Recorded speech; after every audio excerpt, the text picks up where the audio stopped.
I'll show you how to add a chat and comments functionality within your app.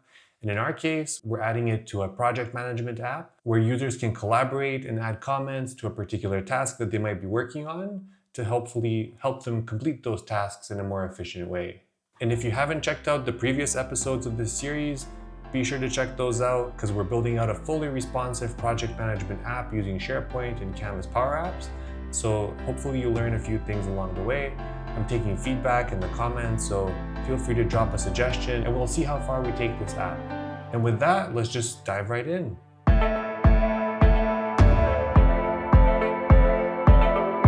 So this is what the SharePoint list looks like. It's called Task Comments, and I have set up some custom columns here. The first one being Task ID. So this one, if we go to column settings, the task ID, it is a number field. This is what's going to actually link that particular comment to the individual tasks that we have.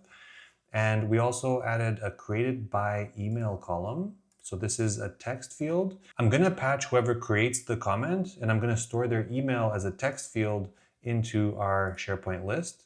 And same with created by name, it's also going to be a text field. And the reason I'm doing this, it'll be easier to reference and potentially avoid some delegation issues that you might run into if you're using the created by column, the default one that comes within SharePoint. And then the other one we have is comments. So this is just a multiple lines of text field. And this is where we're going to actually store our particular comments. And the created date, this is just the default one that comes out of the box. So we're just going to utilize that date to show when a particular comment was made. And so with that out of the way, this is our setup. What we have to do now is go into our Power App and actually add this as a data source. So right now, if we go to our task screen, we can see, of course, all of our tasks. We can select one, and this is where we left off last time as far as the form. And we're going to make some changes to the design of the form to be able to appropriately fit our comment section that we're trying to integrate. I'm thinking of putting it right underneath the task form, but I want to be able to continue to scroll down and then it'll fit all of the comments regardless of how many there are. So we're going to make it all dynamic, so stay tuned for that. But for now, let's just go ahead and go into our data tab and go search SharePoint. And we're going to link that new list that we created, and it's called here task comments.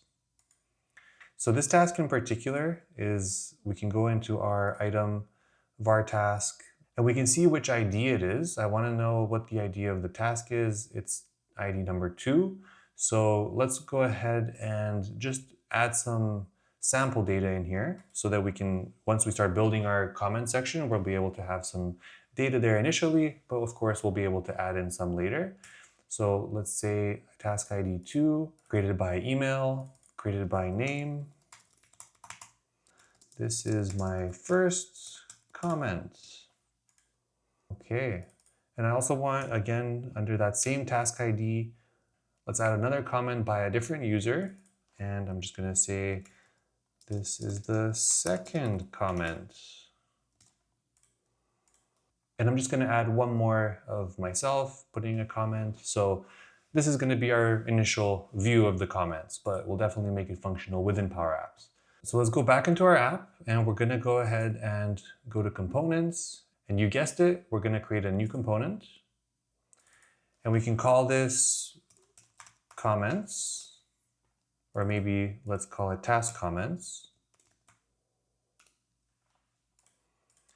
And let's go ahead and update some of its properties here. We definitely want to turn on access app scope. This is going to allow variables to flow within our component and through the app.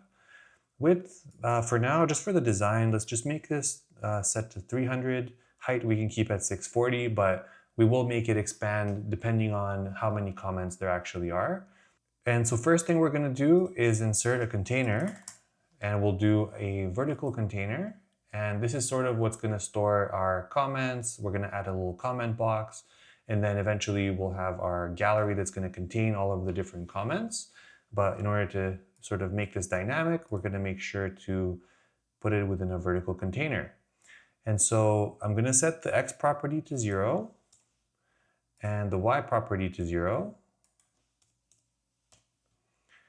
Width, I'm going to set to parent.width, and height will be parent.height.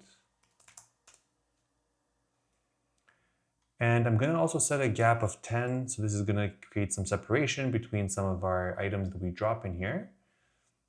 And I'm also gonna do some padding from the top. I'm just gonna do like a 10, bottom will be 20, left 20, right 20. So this is gonna give us some white space all around.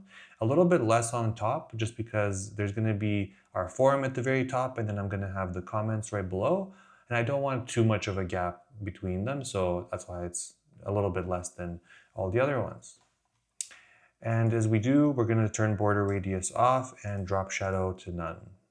So next we're going to insert a text label, and this will serve as just our title, I guess. So it's going to be comments, and we can change up the font. We can make it Lato black. We can leave the font size. I do want to make it stretch, and the minimum width will be 0. And we can leave flexible height off and just keep the height as 40. That's totally fine. And I think that's good. And so the next thing I want to do is add a little text input field right under comments so that users, of course, can enter data. So I'm going to select our container and insert another container. Now the reason for this, I want to give some rounded corners to our text input and also add the location of the little send icon right on the bottom corner of it. So I'll show you what I mean as I build this, but yeah, so I've inserted the container and I'm gonna keep it to stretch. Minimum width will be 0 once again. Flexible height I'll turn off and I'll make this maybe a 60 height, and color is fine. Border radius, I'll make it to 10 just to give it some round, and then I'll even increase the drop shadow to semi-light. So that's good. And now within this container, I'm gonna go ahead and insert a text input. And the default, I'm just gonna blank out. The text is fine. Hint text, I can say add comment, or you can put whatever you like. The font, I'll do Lato, and font size, I'll just make it to 12. And we're gonna do mode, instead of single line, we're gonna do multi-line. And the X property, I'm gonna make sure set that to 0. Y will also be 0. Width, I'll set to parent.width.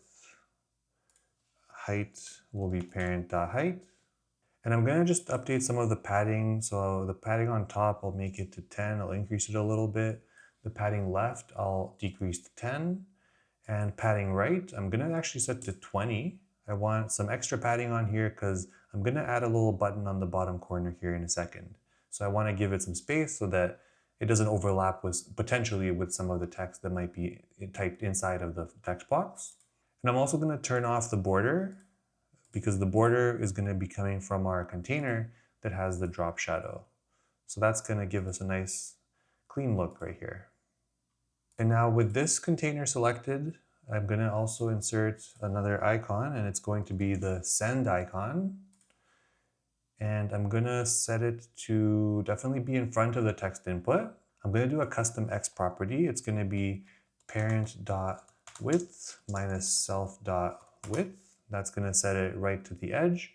And the Y property, I'm gonna set to parent.height minus self.height. Maybe let's set the width to 30, and we're gonna set the height to 30 as well. So now you can see those properties that we just entered in our X and Y, they're applied, and then it's always gonna be at the bottom right corner. I also wanna make it maybe a little bit smaller. Maybe I'll do a right padding of 5. That looks pretty good. And I also wanna change some of the color. So the primary color here, I'm gonna change it to my theme.primary. And one thing I also want to do that's going to be maybe a nice feature, but I'm going to make its visible property to only be visible if there's text typed inside of our comment box, which is text input 1. So I'm going to make it so not with the exclamation is blank text input 1 dot text. So if it's blank, it's not going to show, but as soon as they start to type something, it's going to show up and they can then submit. And when they hit submit, I want to make sure its onSelect property actually does something. And so this is where we're going to write up a patch function. And so we're going to do the patch function, and we're going to do task comments. That's the table that we're going to work with. And I'm going to do defaults. So that's going to create a new record within that same SharePoint list. And I'm going to do squiggly bracket, and this is where we can now just assign our task ID. It's going to be var task.id. I also want the comment to be text input 1.text. And I want created by email to be current user.mail. If you recall, in our app, on our screens here, in our app and formulas bar, we defined our current user using the Office 365 users profile. So we can get some additional details, but if you want, you could just use the user function. So if we go back, you could just say user.email. That's going to achieve the same thing. But since we're using our Office 365 connector, I'm just going to use the variable that we defined in our app's formulas bar, which is current user and then .mail. I'm going to do the same thing with the created by name. It's going to be our current user .display name. And that'll do it with our inputs. I'm going to close off the curly bracket, and I'm going to close off the regular bracket, and I'll do a semicolon if we want to add something else. Now, what I also want to do is, once we create this new record, I do also want to store that in a variable. So the way we can do this is just do a set function and then call it var task comment, and then do a comma, and then apply our patch function that we just wrote, and then close off the bracket, add a semicolon. So now we're running this patch function, and at the same time, we're storing it within this var task comment. This could come in handy if we want to reference a recent comment that was just submitted. So I'll just keep it like this for now.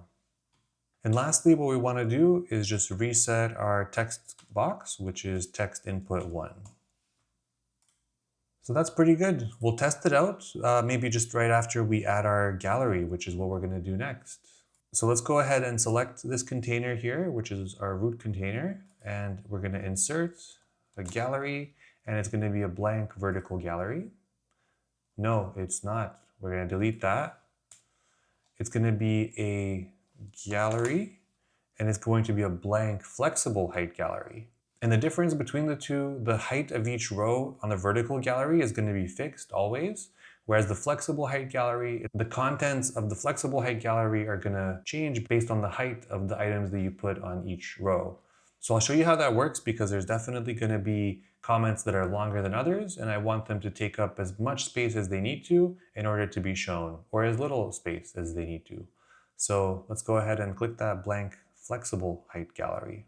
In the items property, I'm going to do a filter on our task comments SharePoint list, where task ID equals var task.id. And then I'm going to keep the stretch as the width, but the minimum width I will set to 0. I'm going to leave flexible height on, but I'm going to change minimum height to 0 as well. And template size for now, let's just set it to 200, but it won't really matter. It's only going to be visible when we're developing it, but when it actually goes live onto our app, it's going to change based on the contents of each row. In template padding, I'm going to set to 0. Show scroll bar. Sure, we can show it right now, but it won't really matter at the end, because we're going to set an interesting formula that's going to allow us to dynamically change the height of our overall component based on the number of comments that are part of each task. Now I also want to sort my comments based on the most recent to be up top and then the oldest to be down low. So we're going to add to this, instead of just filter, we're also going to sort by columns, comma at the end here, and we're going to use the created field, which is our date that it's created, and then we're going to do sort order dot descending. So we can't see it yet, but we'll add our comments very shortly. All right, so we're gonna now click the edit button on our gallery, and I'm gonna insert another container, and it's gonna be a vertical container. We're gonna set its X property to 0, Y property to 0. Width will be parent.template width.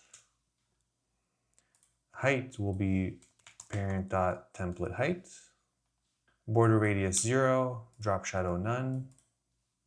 And within this, what I want to do is add a picture of the user that's creating the comment, their name, and then just the date that they created it. And then underneath is going to be the bubble, the text bubble of the actual comment. So what I'm going to do now, in order to do this, I'm going to insert another container. I'll do a horizontal one. And we're going to change it to minimum width 0. Flexible height I'm going to turn off. And the height we're going to set is 25. So it's going to be a little tiny one. And border radius 0, drop shadow none. And then this is where we're going to go ahead and insert an image. And we're going to change the sample image, and we're going to use our Office 365 users.userPhotoV2 connector. And we're going to change it to this item dot created by email. And we're going to close the bracket. And this is who's created our item. And we can see some pictures pop up, but of course we need to format them so they can be the appropriate size. So I'm going to change this to center align. And the height I'm going to set is 20. And the width I'm also going to set as 20. And border radius will be 10. And that's going to just be half of our height and width. So it's going to make it into a perfect circle. You can choose whether you want to have a border or not. I'll just leave it empty for now. And that's looking pretty good. Now the next thing what I want to do is add the user's name up top, and then right below it I want to add the date and time that the comment was created. So in order to do this, I'm going to insert yet another container, and it's going to be a vertical one. So we'll go here and we'll do a vertical container because we want them to stack on top of each other. And we're going to make it so minimum height is 0. It's going to be right at the very edge there, and minimum width will also be 0. Border radius 0, drop shadow none. And now we can go ahead and within that insert a text label. This is going to be our name. So the text field I'm going to change to this item dot created by name. And this is just our regular text field. And the font, I'm going to make it Lato black. Font size will be 10. And that might actually be too big. So maybe let's make it 8. And then I'm going to make it minimum. I'm going to stretch the width, make the minimum width to 0. I'm going to turn on flexible height with a minimum height of 0. And then I'm just going to take this label and within that same container, just going to paste it again. So we can now have 2, but instead of created by name, I'm going to set this item dot created. And so this is going to give us the date. And instead of Lato black, I'm just going to change it to Lato and maybe make it even smaller. So maybe like a 7. And so that's looking pretty good. All right, so next thing we can do is add in a bubble for our actual comment. So again, under this root container, I'm going to insert yet another container. And it's going to be just a regular one here, because I want to be able to style and add some drop shadow to this text bubble. So I'm going to put that text bubble within this container. And so the settings here, minimum width will be 0, flexible height will be on with a minimum height of 0.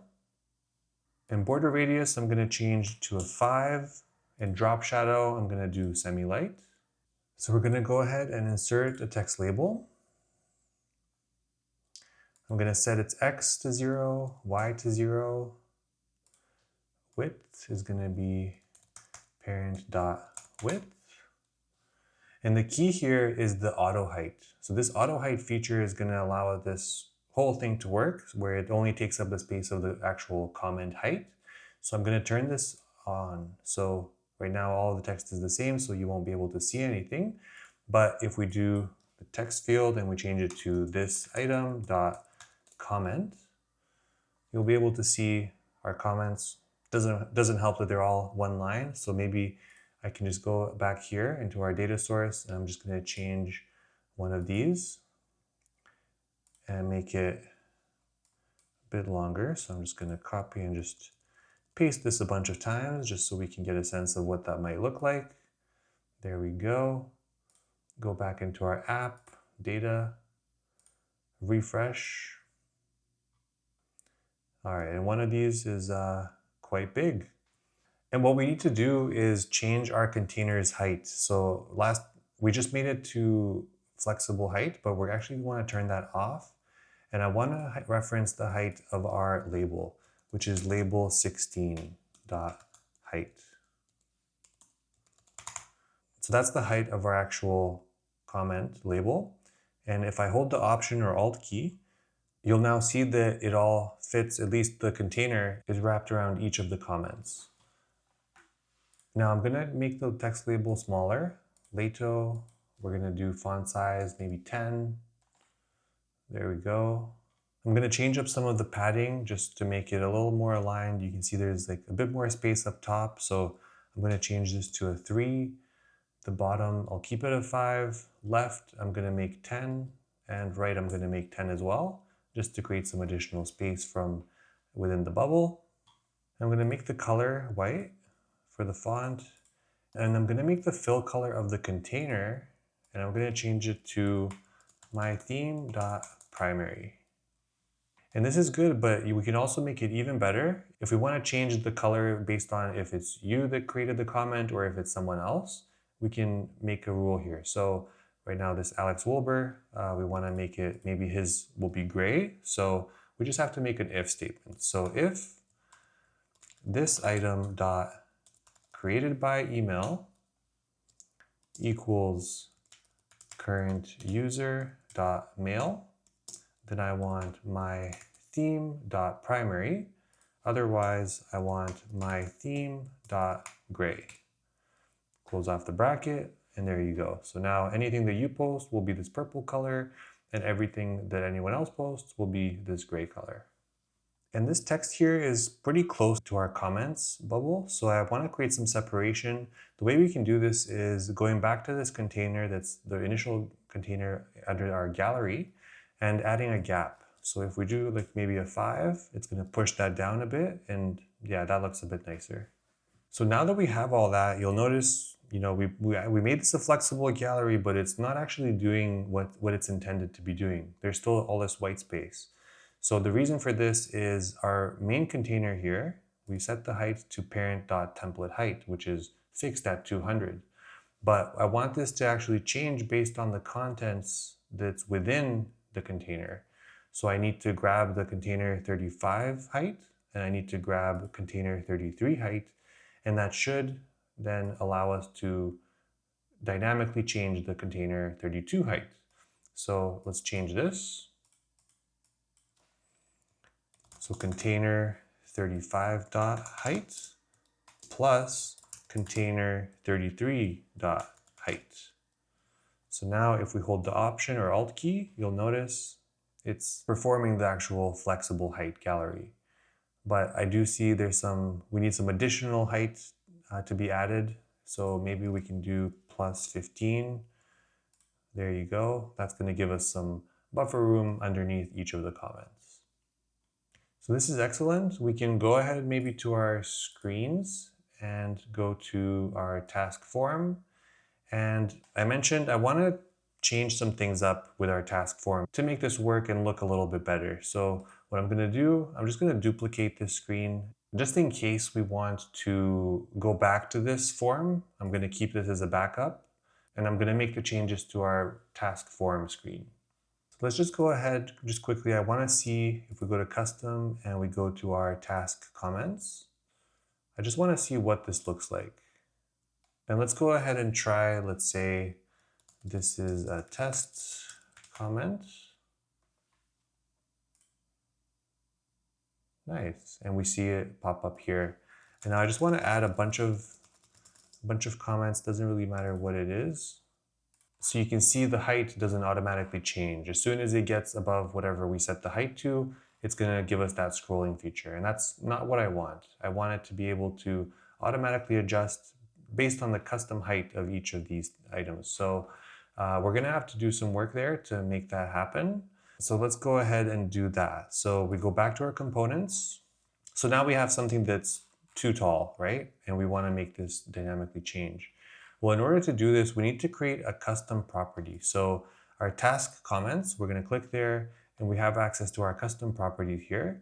New custom property, and let's call this custom height.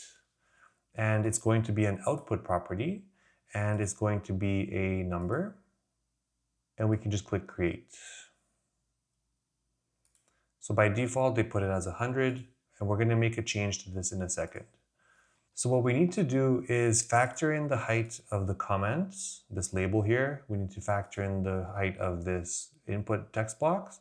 We need to factor in the height of all of these individual comments and their height, along with the height of the person's name and the date and all of that, and some of the padding as well. So how are we going to do all this? Well, we can start by adding the comments. So this is label 13. So if we go to task comments and our custom height, we can just say label 13 dot height plus, I also want to add this container here. So this container height, I'm going to container 31. We're going to go back and we're going to do plus container 31 dot height. And you'll notice there's a gap in between all of these. So that's container 30 and that's a gap of 10. So what I want to do is we're going to do plus, and I'm going to do in a bracket container 30 dot layout gap times the number of items that we have, which is our comments, we have this text input, and we have our gallery. So that's 3. So I'm going to multiply it by 3. And then subtract the same container 30 dot layout gap, because we're only going to count the gaps in between each of them, so that's going to be only 2 times. So that's why we're going to subtract that from itself. And we also have padding. So on this container, we have padding. I think we set it to 10 on the top, and on the bottom we set it to 20. So we also want to add those to there as well. So we're going to go back, task comments, and we're going to do plus container 30 dot padding top plus container 30 dot padding bottom. So we've got everything except for the height of the gallery. Now the height of the gallery is going to be a little more tricky, and there's a little trick that we're going to do that will allow us to get whatever the custom height is of each of these items. Because it is flexible, it's going to vary depending on the size of the comments and everything, so we're going to need to do some trickery. The first thing we're going to have to do is go into our gallery, click this little edit icon, and we're going to insert a text label. I'm just going to move it to the right here so that we can see it. And its text property, we're going to set it to container 32 dot height. So container 32 dot height. And remember, container 32 height is a combination of all the contents. So it contains our image with the name and the date, as well as the flexible height of the comment, as well as an additional 15 that we wanted to pad just underneath each comment. So this label 17, you can now see, varies depending on the height of each of the comments. So this one, 176, of course, it's the longest comment. So now we just need to add all of these up in order to get the total height of our gallery. So we can go to task comments again. The way we do this is we're going to do a plus, and we're going to do a sum of gallery 8 dot all items. And we're going to reference that same text label, so label 17 dot text. And we can close the bracket. So now we've captured the height of everything, including the title, any padding and layout gaps, and this text input, and specifically the dynamics of this gallery. It's all captured, and we now have it into this custom height property. which if we hover over all of them, it's going to be 694 for this particular component. And now we can make our height property to our self.customHeight. So then if we hit the Option or Alt key, you can see it adjusts the height based on the number of comments. Now if we go back to the screens, you'll see this is what it's done. We no longer see the scroll bar. It's no longer scrollable. We can add another comment, hit submit. It's going to automatically adjust. And again, no scroll bar, which is exactly what we want. So I'm going to close this. Of course, we don't want to see these little numbers, the 64, 80, 96. So we're going to simply just hide it. We're going to turn the visibility to off because we need the number that's generated within it in order for all of this to work, but we don't ever really need to see it. So I'm just going to delete this for now, and we're going to work on making some adjustments to this task form. And it's going to require me to really break away from our design.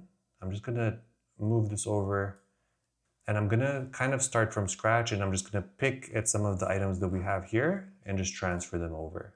So first thing I'm going to do is on our screen, I'm going to insert a container, and it's going to be a vertical container. I'm going to set its X to 0, Y to 0, width will be parent.width, height will be parent.height. I'm going to have it middle align, turn off border radius and drop shadow. And the next thing I want to do is add another container that's going to live in the center of this, because I don't want the form to get infinitely wide and stretch all the way. I want it to stop at a certain point. So I'm going to basically contain all of the information directly within a container in the center. So again, we're going to do another vertical container. I'm going to change its width to the center align. I'm going to make a gap of 2 so that there's a little space between, the title and the form, and then eventually the comments that we're going to add. So I'm going to add a bit of a gap there.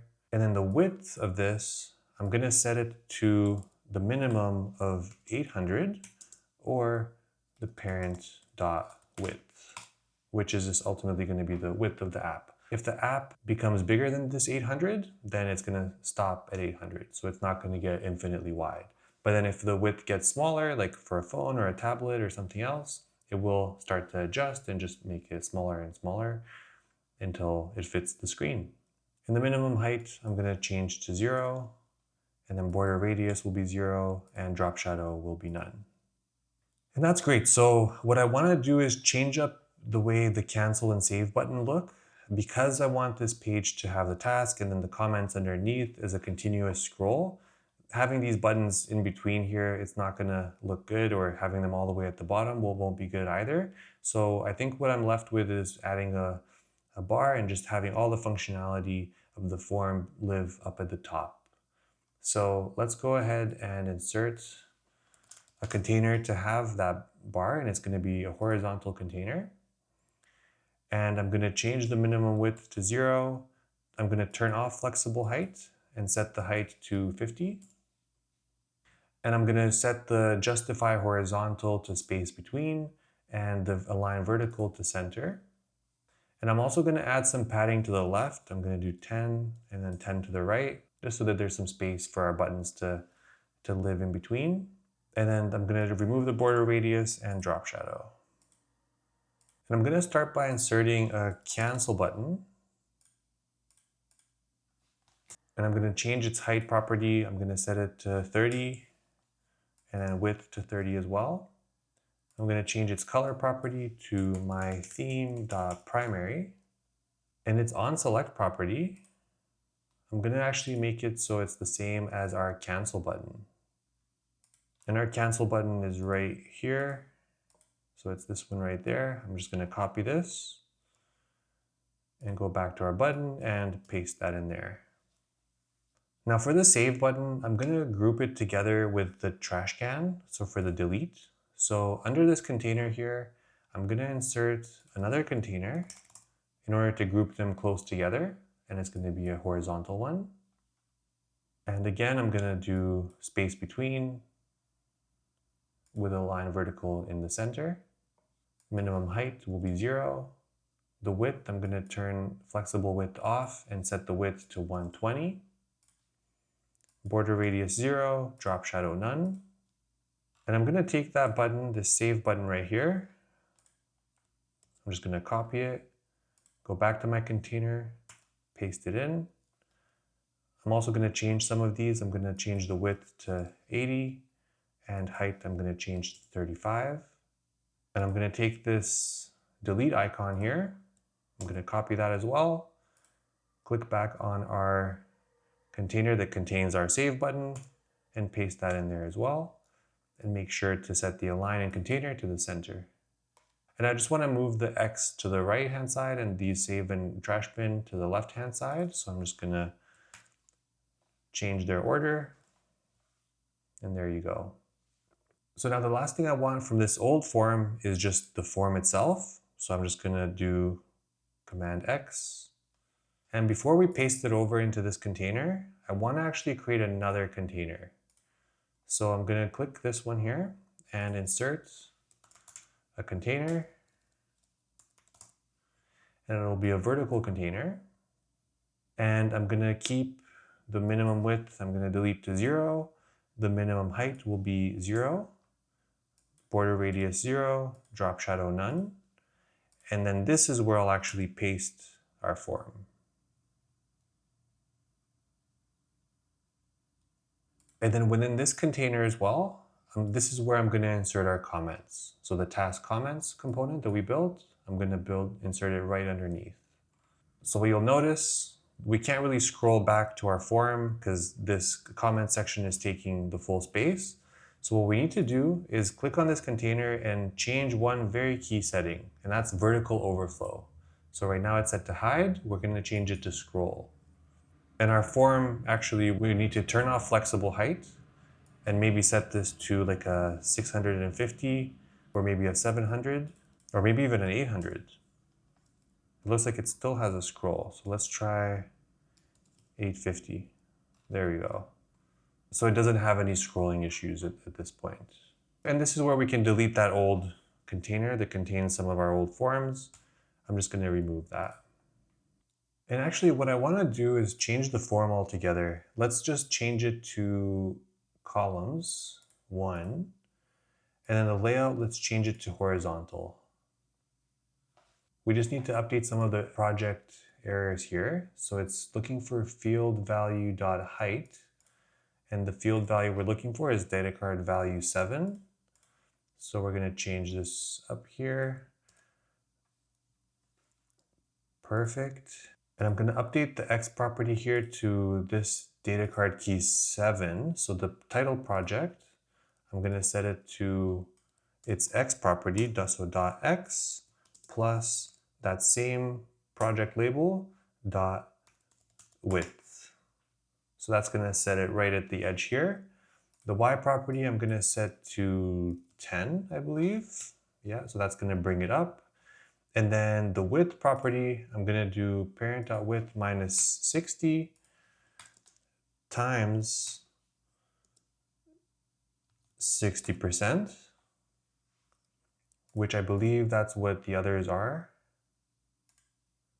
times 0.6, same thing, but let's just make it the same, times 0.6. And in order to make it dynamic and responsive, I just need to click this and change its width to parent.width. And I'm just going to copy this and just apply it to all of the data cards.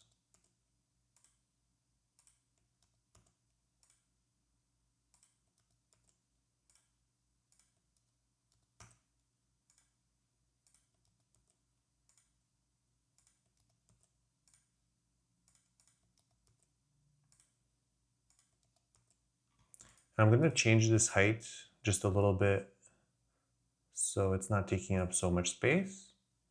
And now we have a form that's maybe easier to predict the height of because there's not going to be any variations there.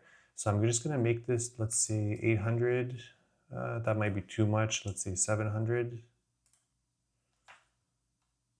That seems pretty good. And then we have our comments here. So I'm just going to collapse this form. We have our task comments. I'm just going to change it so that it does a stretch width with a minimum of 0.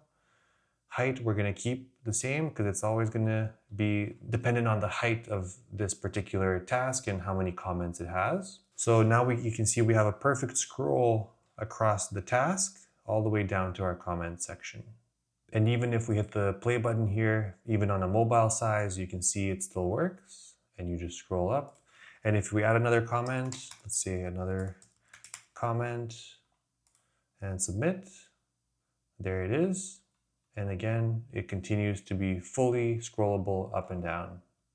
One thing that I think I will add is just the separation. So maybe like a light gray line just between our function buttons and our form, and then maybe one across the comments here. So the way we can do this, if we go to our container here, and it's actually this one in here, the middle one, we're going to insert yet another container, and this one can just be a regular one here.